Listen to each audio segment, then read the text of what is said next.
지금까지 법무부 장관은 대통령의 뜻을 대신해서 공소청으로 바뀌는 검찰 조직에 보안 수사권은 존치될 것이며 수사권이 존치되면 수사관의 이동이 제한적일 거라고 지금까지 그렇게 검찰 내부와 소통해 온 것 같습니다. 수기를 내세워 시간을 끌고 당대표를 바꿔 공소청 중수청 출범 시기를 뒤로 유예하면서 보안 수사권 존치 뜻을 이루려고 한 것으로 보입니다. 정성호 장관이 법무부 직원들에게 했다는 발언을 보면 그렇습니다. 결국 유시민 작가의 예측이 정확했던 것입니다. 모진 욕을 먹어가면서 문제 제기를 멈추지 않아서 지지층을 깨우지 않았다면 검찰개혁은 사실상 불가능할 뻔했습니다. 정성호 장관이 법무부 직원들에게 했던 발언입니다. 정성호 장관은 일단 민심을 따라가고 그 다음 법을 다시 정비해야 한다. 답답함이 있더라도 정상화될 것이니 동요하지 말라. 그렇게 발언했습니다. 더불어민주당 지도부가 검찰 보안 수사권 전면 폐지로 다시 가닥을 잡은 가운데 이상하리만큼 신중한 수기만 주장해온 정성호 장관도 이제는 흐름을 돌리기 어려운 것으로 보고 법무부 직원들에게 일단 시행 후 재정비하자고 당부한 것입니다. 정 장관은 특히 태풍이 몰아치는데 우산을 쓰고 있다고 해서 태풍을 막을 수 없다고 말했는데 검수완박을 가로막았던 우산이 누구를 의미하는지 모를 사람은 없을 것입니다. 민주당 당원과 지지층을 중심으로 검찰 수사권 완전 폐지를 주장하는 목소리가 높은 만큼 보안 수사권을 제한적 예외적으로 일부 존치시킨다고 한들 큰 의미가 없다고 대통령이 마음을 바꾸고 정성호 장관이 검찰 내부를 설득하려 한 것으로 보입니다.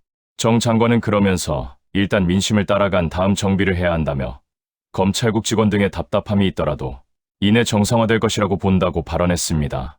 검찰개혁 반대 배우가 대통령 아니었으면 좋겠다는 희망이 깨지고 대통령실은 아니라고 했지만 정성호의 어제 발언에서 알 수 있듯이 설마가 확신으로 변해가는 모습들에 지지자들은 대통령에 대한 짝사랑을 접었습니다.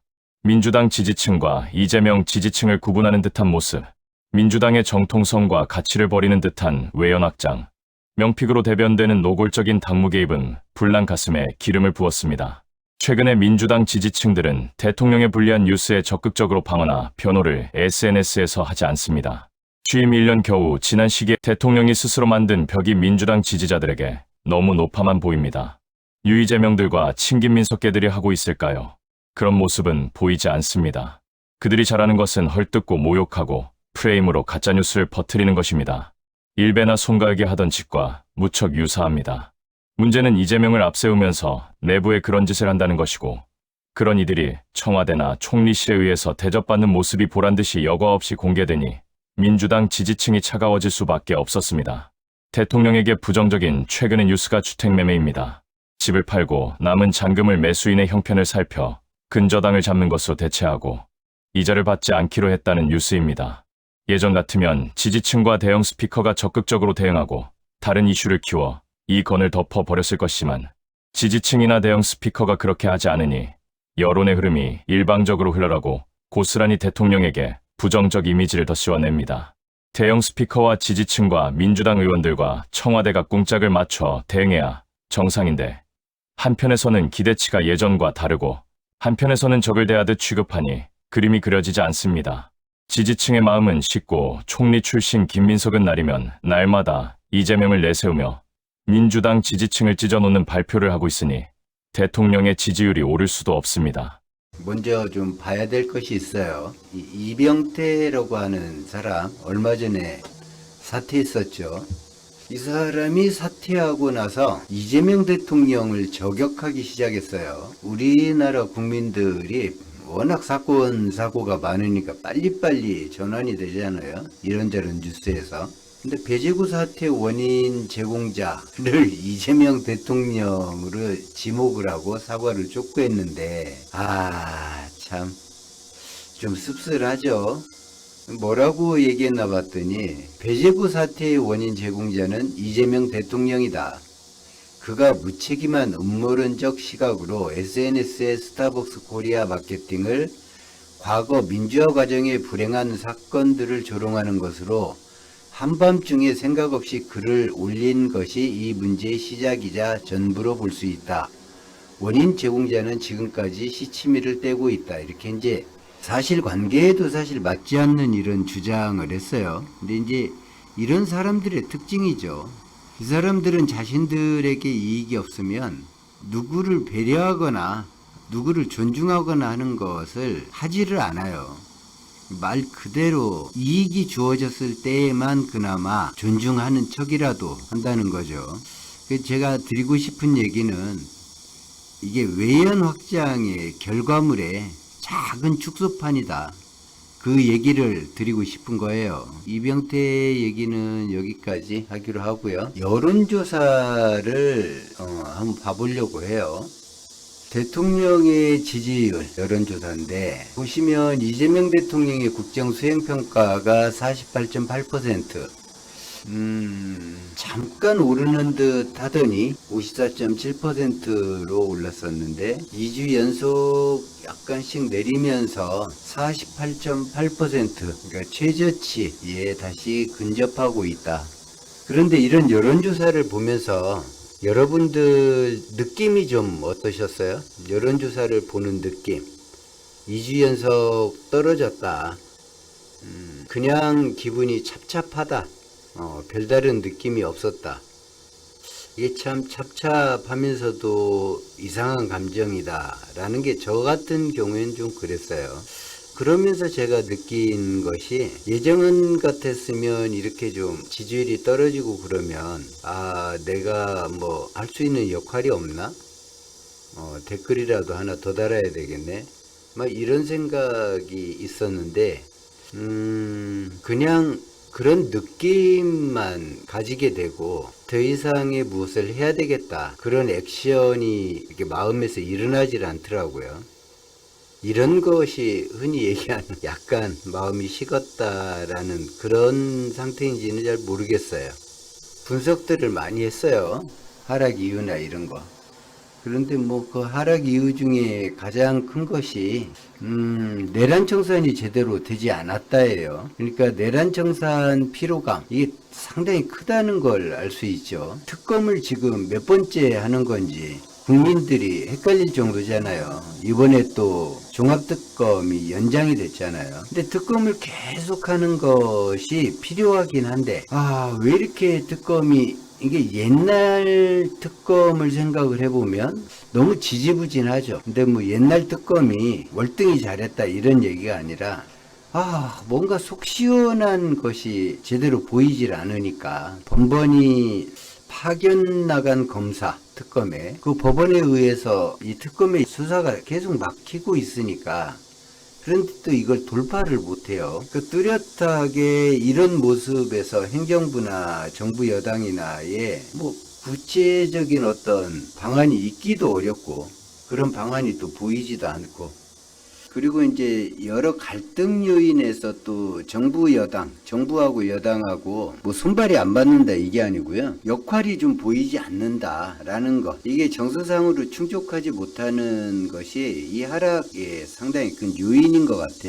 그 다음에 이제 민주당하고 국민의힘, 민주당이 42.9%, 소폭 하락. 국민의힘이 30.6%, 1.5포인트 소폭 상승.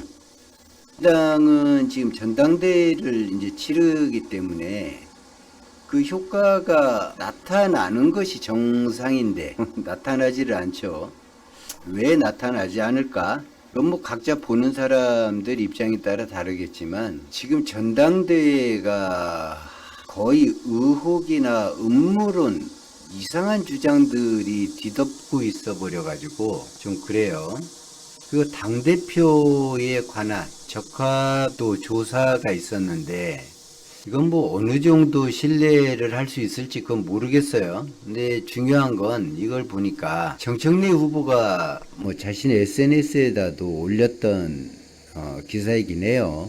다른 것보다 광주 전라층, 광주 전라권하고 보안수사권 폐지를 찬성하는 지지층에서는 월등하게 앞서고 있다라는 거예요. 근데 광주 전라 이쪽이 김인석 씨가 더 우세했었는데 이게 좀 뒤바뀌었어요. 그게 좀 특이한 지점이다. 그 다음에 검찰 보안수사권에 대한 것이 있어요. 검찰 보안수사권이 찬성이 27.4, 기가 막히죠. 반대가 55.3. 와, 국민 여론이 이런 애가 아니라 이렇게 될 만큼 여론 악화 악화를 만들고 조장한 세력, 그게 누구냐, 그 지점이 더 화가 나는 거예요. 사실 이게 저나 이 보안수사권을 아예 없애자라고 원해왔던 사람들 입장에서는 국민이 55.3%나 반대를 하네, 보안수사권 폐지를. 그래서 염려가 되기보다는 어차피 저항할 거라는 거, 그 다음에 여론 공작을 시도할 거라는 거 이미 알고 있었기 때문에 뭐 이런 거는 그게 당황스럽지 않은데, 이렇게 여론이 흘러가도록, 악화되게 흘러가도록 만든 사람들이 있잖아요. 그건 한 2주 정도 사이에, 이게 뭐 오래전부터 생긴 것도 아니고 한 2주 3주 정도 만에 보안수사권 폐지하면 아주 그냥 대한민국이 망할 것처럼 떠들던 그런 세력, 그리고 그 원초적인 그런 원인을 제공했던 세력, 이게 누군가를 머릿속에 떠올리면서 상당히 기분이 나빠지죠. 이런 모습이. 검찰 수사권 완전 박탈하는 거에 대해서 언론이나 이런 데서 떠들고 여론이 좀 더 나빠지고 이럴수록에 오히려 이걸 뭐 존치를 원하는 쪽에서 보면 이렇게 하면 흐름이 바뀔 수도 있겠다라고 기대를 할지는 모르겠지만 이재명 대통령에게 귀결이 돼요. 이 결과가, 이런 모습이 이재명 대통령하고 귀결이 돼요. 희한하게. 뭐 희한하다고 표현하는 건 좀 그러네요. 그러니까 여론이 더 안 좋아진다, 보안수사권에 대해서. 그럼 이재명 대통령의 입지가 약해져요. 뭐 흔히 얘기하는 강성 지지층, 뭐 구호 지지층, 뭐 이런 지지층에게서는 입지가 좀 약해져요. 긍정적인 입지가. 그리고 어찌 됐든 1년 동안 본인이 책임지겠다라고 했던 김민석 후보에게도 상당히 불리한 여론조사죠. 그리고 검찰 보안수사권 자체가 계속 이런 식으로 회자되는 거, 이거는 그렇게 좋아 보이지 않는다. 개혁에는 어쨌든 저항이 따르잖아요. 안 따를 수가 없어요. 왜 지금 시점에서는 대통령께서 완전 폐지에 대한 이런 다른 수식어 뭐 조금 남겨 이런 수식어 붙이지 말고 완전 폐지에 대한 분명한 입장을 한 번 더 직접 표명해 주는 것이 어떨까. 일단 직접 표명 잘 하시니까 당내에 갑자기 이렇게 보안수사권, 검찰 수사권을 두고 의견이 갈리고, 그리고 생뚱맞게 반대한다면서 의견을 내는 사람들하고 대화나 이런 거를 뭐 경공이나 몇 군데서 해봤었잖아요. 얼마나 처참해요. 그 수준이, 답변하는 수준이. 자신이 왜 반대하는지도 불명확하잖아요. 자신이 왜 반대하는지도. 오늘이 7월 23일이에요. 7월 23일. 시간이 없다는 얘기죠. 오늘 결정을 하고 법사위에서 심의 통과를 하고 본회의까지 7월 안에 끝내려면 딱 일주일 남았어요. 왜 이렇게까지 시간이 촉박해져 버렸냐라는 거예요. 이게 여당에서는 갑자기 당론이 아니다. 지금 뭐 당론으로 채택하느냐 마느냐. 와, 오합지졸도 이런 오합지졸이 없어요. 어떻게 이게 가능한지를 사실 잘 모르겠어요. 어떻게 이런 모습이 가능한가. 정부 여당에. 민주당에서 다른 사안도 아니고 이 검찰개혁, 검수완박 부분에서 어떻게 이런 모습이 가능할까. 정말 상상도 안 했던 모습이 나타나고 있어요. 어쨌든 한병도 원내대표가 명확하게 이제 의견을 이렇게 표명을 했으니까, 그럼에도 불구하고 반발이 있어서 오늘 의총을 하는 거잖아요. 오늘 뭐 결정이 나고 법사위는 지금 계속 날밤 새가면서 심의를 하고 있으니까 지금 시간 싸움이 되어버렸어요. 이렇게 시간 싸움이 될 일이 아닌데 시간 싸움이 되어버렸어요. 여기까지가 대략적으로 여론조사를 알아본 그런 거고요.